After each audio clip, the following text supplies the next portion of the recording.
Olá, pessoal. Estamos começando aqui o 15º vídeo do nosso curso sobre o dano da morte e os animais não humanos. E nesse vídeo a gente vai ver algumas críticas ao critério da conexão psicológica.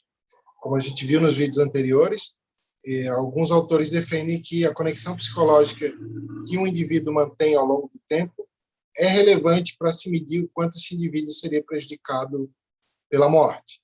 Nesse vídeo e no vídeo seguinte nós vamos ver algumas críticas a esse critério. Tá?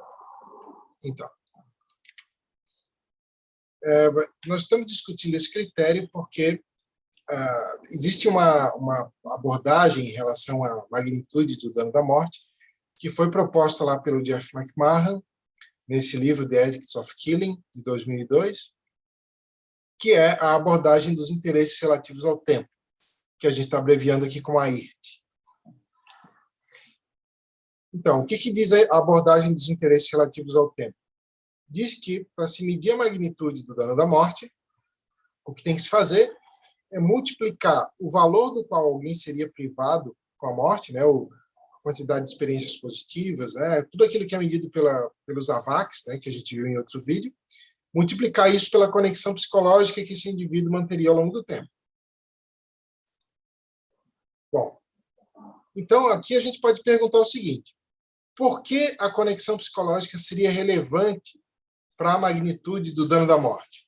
Em outro vídeo, a gente viu uma resposta que é centrada na ideia de manter que a conexão psicológica determina a identidade de um indivíduo, mas essa não é a resposta que o próprio Jeff McMahon dá. Né?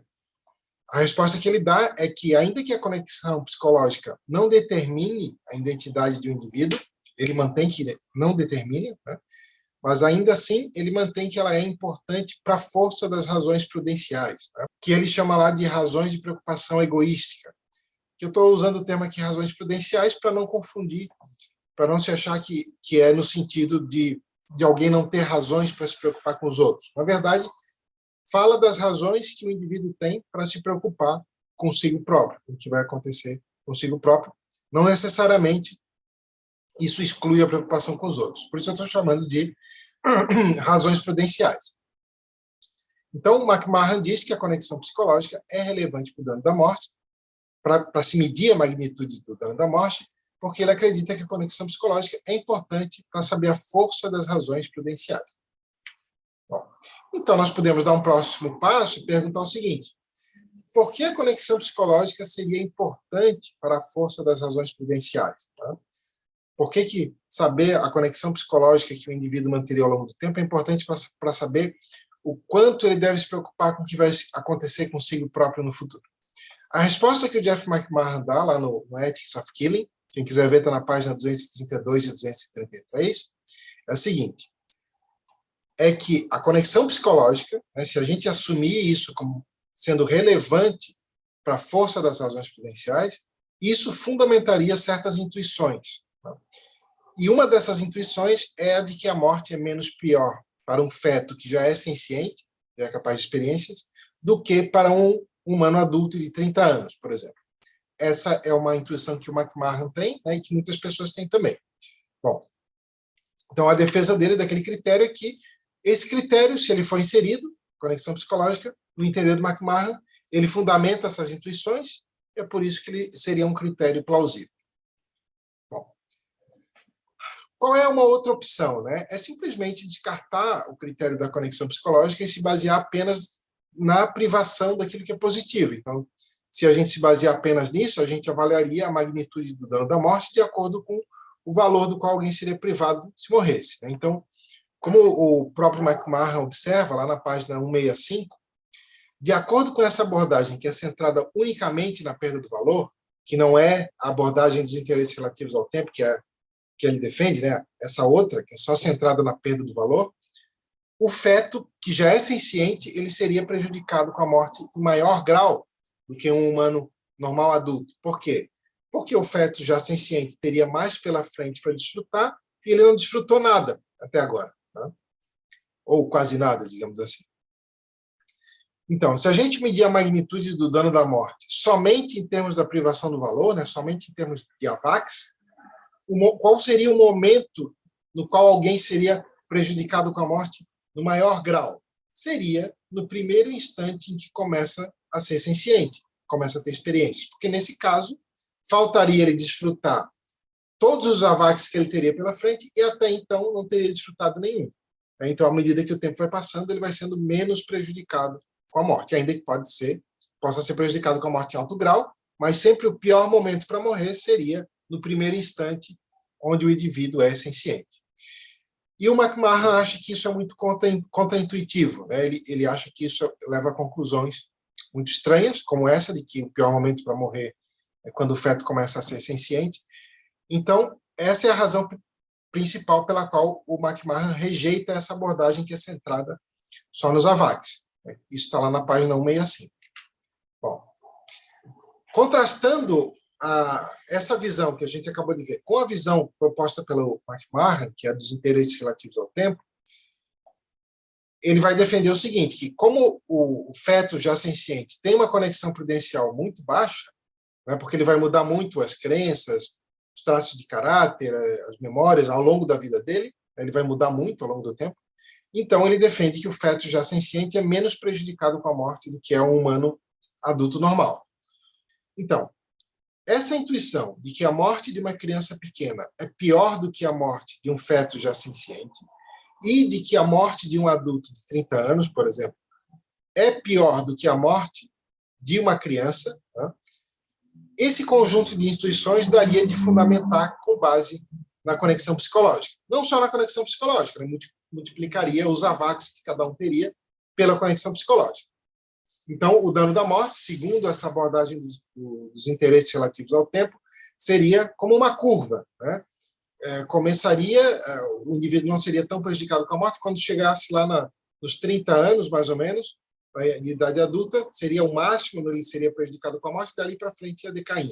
Seria mais ou menos uma curva assim, que é uma montanha, né? Já na outra abordagem, que é apenas centrada nos AVACs, a magnitude do dano da morte começaria a mais alta possível e iria decaindo ao longo da vida. Bom, algumas maneiras que alguém poderia rejeitar essa proposta do McMahon. Vamos ver. A primeira delas é simplesmente aceitar as implicações daquela abordagem centrada unicamente na privação do valor, né? Então, por exemplo, alguém poderia simplesmente aceitar que o pior momento para se morrer é no primeiro instante onde alguém começa a ser senciente. Então, portanto, se alguém aceita essa implicação, vai dizer que o feto já senciente é mais prejudicado com a morte do que é uma criança de um dia de vida, e a criança de um dia de vida é mais prejudicada com a morte do que uma criança de 10 anos, que, por sua vez, é mais prejudicada com a morte do que um adulto, e assim por diante, né?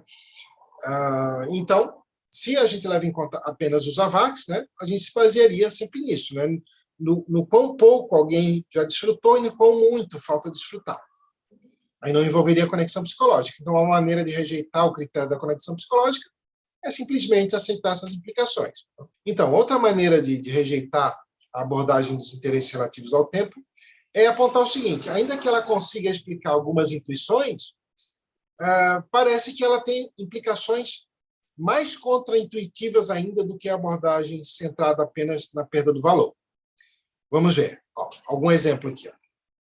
Apesar da maioria das pessoas ter a intuição de que a morte de um recém-nascido, de um dia, por exemplo, é pior do que a morte de um feto já senciente, e que a morte de uma criança é pior do que a morte de um recém-nascido, é incerto se a maioria das pessoas tem aquela intuição de que as crianças são menos prejudicadas com a morte do que são os adultos de 30 anos, por exemplo. Tem muitas pessoas que dizem o contrário, que as crianças são mais prejudicadas com a morte do que os adultos.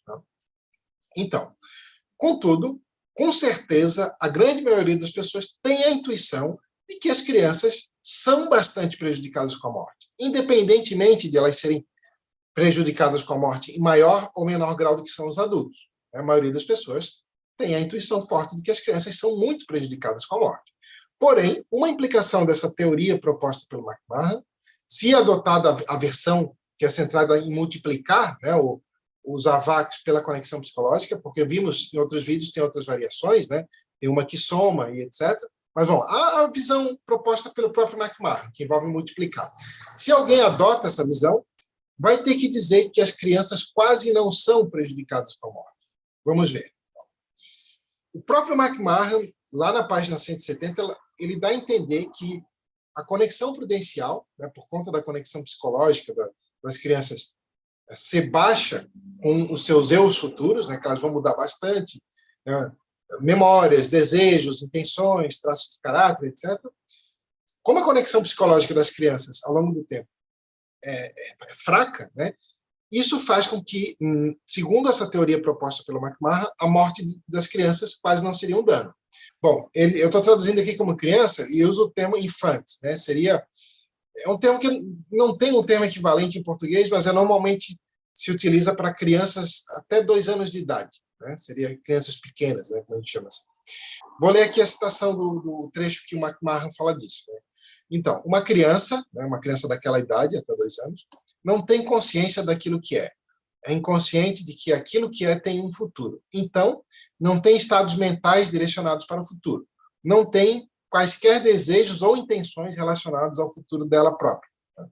Devido ao fato de que a vida mental dela é tão limitada, haverá muito poucas continuidades de caráter ou crenças entre aquilo que é agora e aquilo que ela será quando for uma pessoa. E se ela viver o bastante até se tornar uma pessoa, lembrando, o McMahon usa o termo pessoa aqui como sinônimo de um agente cognitivamente sofisticado, tá? Não é como sinônimo de membro da espécie humana. Bom, e se ela viver o bastante até se tornar uma pessoa, não se lembrará nada de sua vida quando era criança.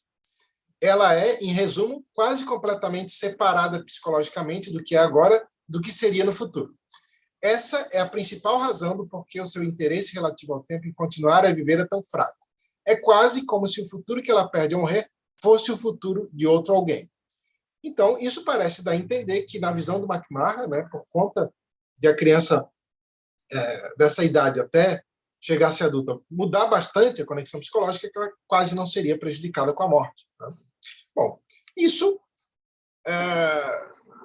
parece que é problemático para a visão do McMahon, para o que ele quer propor, pelo seguinte. Ó, ele cita como uma vantagem da abordagem que ele propõe justificar certas intuições. Né? Então, essa implicação, no caso das crianças, parece que é uma desvantagem para a abordagem dele, porque a maioria das pessoas tem uma intuição forte de que as crianças, mesmo naquela idade, né, de 0 a 2 anos, são prejudicadas com a morte em alto grau. Né? E a abordagem dele parece implicar que não são, que quase não são prejudicadas com a morte. E essa intuição de que crianças são gravemente prejudicadas com a morte, ela é mais amplamente presente do que a intuição de que as crianças são menos prejudicadas com a morte do que são os adultos, que é o que ele quer demonstrar ali com a teoria dele. Né? Então, existe uma maneira de alguém escapar dessa crítica aqui, né, que eu acabei de apresentar, e ainda assim manter a abordagem dos interesses relativos ao tempo. É só não manter a versão que o Jeff McMahon propõe. Por exemplo, isso tudo acontece, né, na visão lá do McMahon porque ele multiplica o valor do qual alguém seria privado pela conexão psicológica. Mas vimos em outro vídeo que parece que a função adequada, que a operação adequada não seria multiplicar, por outras razões, né, que não vou repetir aqui. Seria, em vez disso, somar. Né? E se somar a perda do valor à conexão psicológica, aí já dá de dizer que as crianças são gravemente prejudicadas com a morte. Isso já implica que os animais não humanos também são. Tá? Mas seria uma maneira de escapar dessa crítica, mantendo essa abordagem dos interesses relativos ao tempo, mas não a versão do McMahon. Outra maneira seria adotar a versão proporcional da abordagem dos interesses relativos ao tempo, que a gente viu também em outro vídeo, né, que ela é diferente da visão do McMahon, que a visão do McMahon diz que quanto mais complexa a mente de alguém, maior a conexão psicológica. A versão proporcional diz que não, diz que depende da proporção de conteúdos mentais que permanece em comum, e não da quantidade de conteúdos mentais. Né? Tem outro vídeo explicando isso aqui. Essa versão proporcional também diria que seres cognitivamente menos complexos, né, como são os bebês, os fetos já sencientes, as crianças pequenas, e os animais não humanos em geral, né, poderiam até ser mais prejudicados com a morte do que os humanos adultos normais, se a gente levar em conta a conexão psicológica. Porque essa versão proporcional diria que a conexão psicológica deles é maior. Tem um outro vídeo aqui falando sobre isso. Bom, Vamos ver agora uma tentativa de defesa lá da versão do Jeff McMahon. Tá? Bom, poderia ser dito o seguinte, que a conexão psicológica, que ela é importante para se medir a magnitude do dano da morte, porque ela mostraria por que os portadores de Alzheimer são menos prejudicados se eles morrerem. Bom, segundo essa explicação, seria porque eles perderam a conexão psicológica ao longo do tempo. Tá? Bom, só que aí tem um problema com esse tipo de justificativa pelo seguinte, o Alzheimer é uma doença que, além de diminuir a conexão psicológica, diminui drasticamente a qualidade de vida do indivíduo. Por que diminuir a conexão psicológica? Né? E por outras razões também, mas principalmente porque diminui a conexão psicológica, diminui com isso a qualidade de vida. Mas o que teria que ser mostrado para defender a versão do Jeff McMahon dessa abordagem dos interesses relativos ao tempo não é um exemplo desse tipo, porque teria que ser um exemplo que sugerisse que é melhor manter a conexão psicológica, mesmo quando fazer isso vai diminuir a qualidade de vida, vai diminuir o valor do qual alguém experimentaria. Tá? Então, esse exemplo do Alzheimer diminuiu a conexão psicológica e diminuiu a qualidade de vida. O que teria que ser mostrado para defender essa teoria é um exemplo onde diminui a conexão psicológica e aumenta a qualidade de vida, ou onde aumenta a conexão psicológica e diminui a qualidade de vida, e mostrar que esse segundo cenário é preferido. É isso que o Jeff McMahon tenta fazer com o exemplo que ele chama a cura. Está lá na página 77, quem quiser reler em detalhes. Tá? Eu vou reconstituir aqui o exemplo dele. Então, o exemplo da cura é mais ou menos assim. Você tem que imaginar que você tem 20 anos, né? E você é portador de uma doença que não lhe causa dor nenhuma. Tá? E ela também não lhe impede de você desempenhar nenhuma atividade. Mas você descobre que se você não tratar essa doença vai causar sua morte dentro de 5 anos. E essa morte vai ser de maneira indolor. Só que aí você descobre também que existe uma cura para essa doença. E você pode facilmente escolher pedir a cura, né? E ela é barata e você tem acesso. Contudo, essa cura vai fazer você perder toda a sua conexão psicológica até ali. Você vai perder todas as suas memórias, todos os seus traços de caráter, todos os seus valores. Pode ser que depois de tomar a cura, né, dali para frente você vai formar novas memórias, pode ser que você desenvolva os mesmos traços de caráter, ou pode ser que você desenvolva outros, os mesmos valores ou outros, né? O que importa é que vai apagar a sua vida psicológica até ali. Só que o que acontece? Se você tomar a cura, você vai viver mais 60 anos. Você pode chegar aos 80. Se você não tomar, você mantém a conexão psicológica, mas de certeza vive mais apenas 5 anos. Então, qual seria o preferível? Né? O que você preferiria escolher? Bom, Jeff McMahon, com esse exemplo, o que ele sugere? Né? Ele acha que esse é um bom exemplo para testar aquilo que a gente valoriza mais. Né? Então, quem acredita que o melhor para si próprio é recusar tomar a cura, né? Então essa pessoa valoriza em si a conexão psicológica, né? E não apenas como indiretamente, como ponte para ter experiências positivas, né? E acredita também que a conexão psicológica pode ter um peso maior, né, do que o valor do qual alguém seria privado no estabelecimento aí da força dessas razões prudenciais, né? Da força das razões para a gente se preocupar com aquilo que aconteceria com a gente. Por outro lado, quem acredita que o melhor para si próprio é aceitar a cura, né, ou não valoriza a conexão psicológica em si, e valoriza apenas, né, a perda do valor, estabelece as razões prudenciais apenas em termos do quão maior ou menor seria o valor desfrutado, né, ou então mantém que o valor do qual alguém seria privado, nesse caso, né, é mais importante do que não perder a conexão psicológica. Né? Esse peso poderia variar. Né? Por exemplo, alguém que aceita a cura, nesse caso, poderia dizer que se a cura não desse 60 anos a mais de vida, e desse apenas mais um dia, então não valeria a pena perder a conexão psicológica. Então esse peso poderia variar. Né? Mas tem essa divergência. Né? Tem algumas pessoas que, naquele exemplo, dizem que é melhor tomar a cura e outras dizem que não. Bom, eu vou apresentar agora 2 contra-exemplos ao exemplo da cura. Tá? Né? Então, veja que o exemplo da cura ele tem como objetivo mostrar que o grau de conexão psicológica é relevante para a força das razões prudenciais que alguém tem. Né? Ou seja, que ele é relevante para saber o quanto alguém deveria se preocupar com aquilo que viria a acontecer consigo. Né? Então, esses contra-exemplos visam mostrar que a conexão psicológica não é relevante, que o que é relevante para as razões prudenciais é o valor experimentado. Vamos ver. Então, um primeiro exemplo é esse que chama o caso do mal maior. Estou chamando assim. Tá? Então, vamos imaginar que eu descubro que eu vou ter Alzheimer no final da vida, né? E que essa doença vai fazer com que, nos estágios finais, eu perca completamente a conexão psicológica comigo agora. Tá? Que eu vou perder todas as memórias, desejos, traços de caráter, intenções que eu tenho agora. Tá? Vai ser tudo diferente. Bom, infelizmente, eu, além disso, descubro que eu vou ter também outra condição, que não o Alzheimer, e essa segunda condição vai me trazer dores muito intensas. Tá?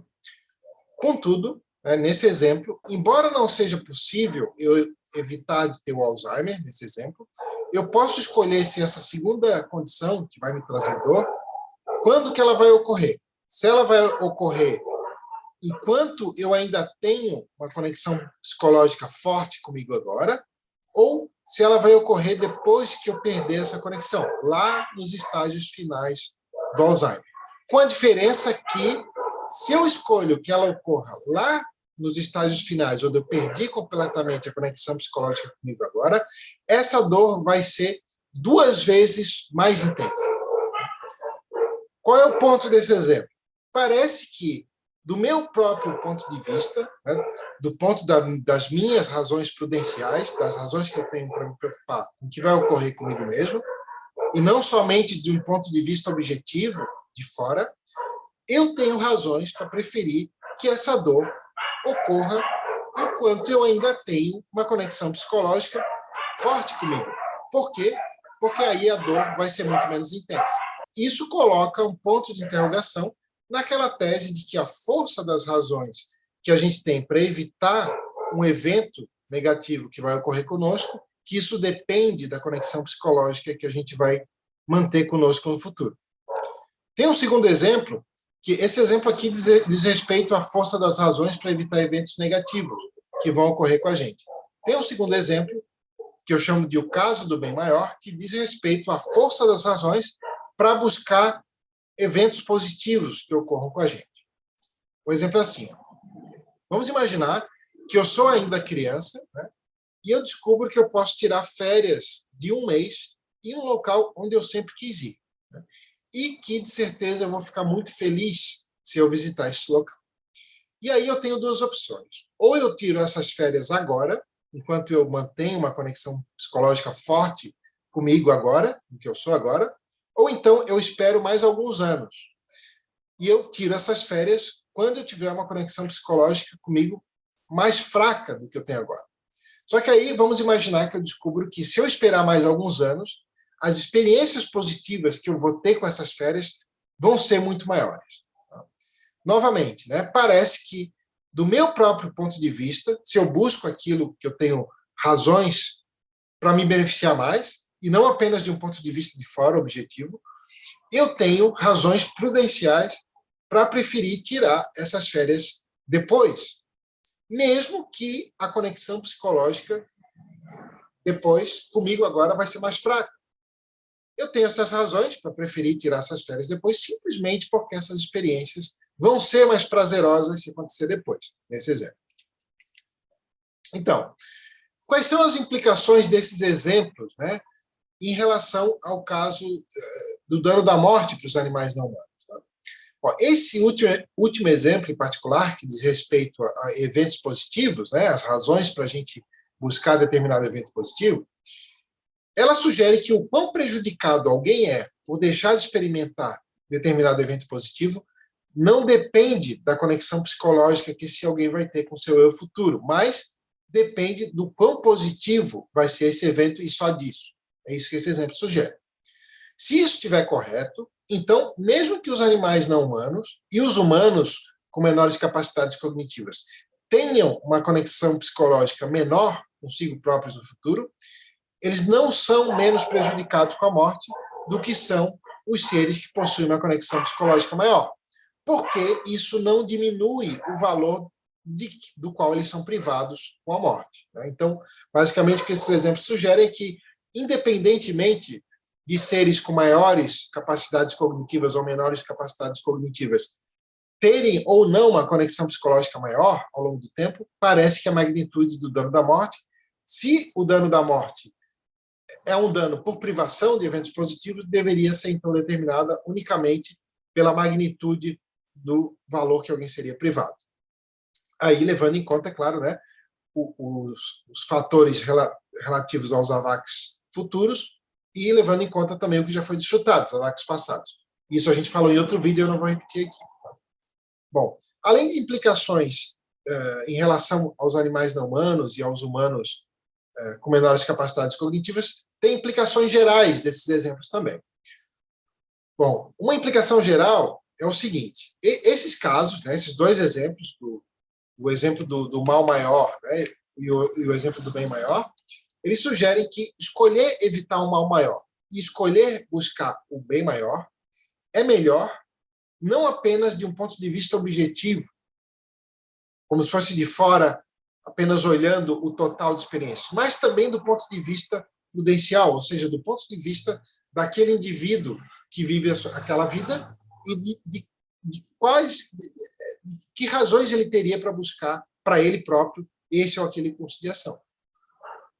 Nesses dois exemplos, né, o McMahon não poderia dizer que as razões que existem para se preferir evitar o mal maior depois de perder a conexão psicológica e buscar o bem maior depois de se diminuir bastante a conexão psicológica, são razões de preocupação altruísta.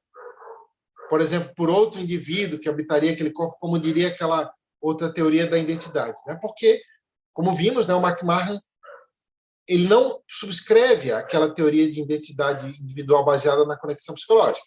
Ele aceita que existe identidade de um indivíduo quando existe o funcionamento das partes do cérebro que são responsáveis pelo aparecimento da consciência. Né? Então, ele diria que essas razões que alguém tem para se preocupar com o que vai acontecer consigo próprio são razões de preocupação egoística, que é o que eu estou usando aqui como sinônimo de razões prudenciais. Esses exemplos sugerem também que a conexão psicológica não parece ser relevante para determinar nem a existência, nem a força das razões prudenciais. Como esses exemplos anteriores mostraram, né, o critério da conexão psicológica na medição das razões prudenciais, por vezes, ele vai prescrever que o indivíduo escolha viver uma vida que contenha menos valor, menos experiências positivas, por exemplo, para poder manter a conexão psicológica, ou mantê-la em maior grau. Então, isso significa que, se pelo contrário, né, alguém aceita que temos razões prudenciais mais fortes para levar aquela vida que contém uma maior quantidade de experiências positivas ou de valor em geral, né, então temos razões para rejeitar completamente o critério da conexão psicológica no estabelecimento da força das razões prudenciais. Tá? Então, nesse caso, se o indivíduo, né, rejeita por completo o critério da conexão psicológica, aí vai medir a magnitude do dano da morte apenas em termos de AVACs, né, os AVACs futuros e os passados. Bom, então, nesse vídeo, né, eu apresentei um exemplo a favor que defende a relevância da conexão psicológica para se medir a magnitude do dano da morte e as razões prudenciais em geral, né? E apresentei ali dois contra-exemplos que sugerem que o que importa é o valor do qual alguém seria privado e não a conexão psicológica. No próximo vídeo, a gente vai continuar com essa discussão, mas vamos discutir outro tópico, que é que, por vezes, o critério da conexão psicológica é definido por meio de um apelo a intuições. E aí a gente vai investigar quais são as razões contrárias e favoráveis a inserir esse critério das intuições. Obrigado, até o próximo vídeo.